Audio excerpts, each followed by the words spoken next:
Portan, dating Pangulong Rodrigo Roa Duterte ang labis na dismayado sa hatol matapos baliktarin ng International Criminal Court ang pansamantalang pagpapalaya ng dating Pangulo. Isa na rito si Moises Garcia de Perene, ang tagapagtatag ng Duterte Riders Team na nagsasabing isang malaking pagkadismaya para sa mga DDS dahil sinaasahan nilang matamasa ng dating Pangulo ang kalayaang matagal na niyang hinihintay. Sa isang eksklusibong panayam ng Bombo Radio News Team, ibinahagi niya na malinaw sa kanila na dapat bigyan ng pansamantalang pagpapalaya ang dating Pangulo dahil sa kanyang kalusugan. Ngunit nabigo ang layuning ito. Dagdag pa nito na patuloy nilang susuportahan si Duterte, gayon din ang mga taga-suporta ni Duterte dahil sa naobserbahan nila ang mabuting pamamahala ni Duterte sa Pilipinas noon at hindi katulad ng kasulukuyang administrasyong Marcos na puno ng korupsyon na nagdulot ng kalituhan sa mga taga-suporta nito. Ngunit ang mga pamilya ng mga biktima ng war on drugs ni Duterte ay nagbuni sa desisyon ng ICC.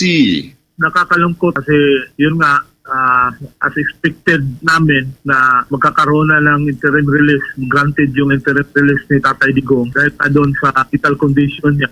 Pero hindi pa rin pinayagan ng ICC. So, laban pa rin tayo susuko. Mula rito sa lalawigan at lungsod ng Cebu, Bombo Nathaniel Sandoval. This is Bombo Radio Philippines, the #1 and most trusted source of news and information. Basta Radio, Bombo!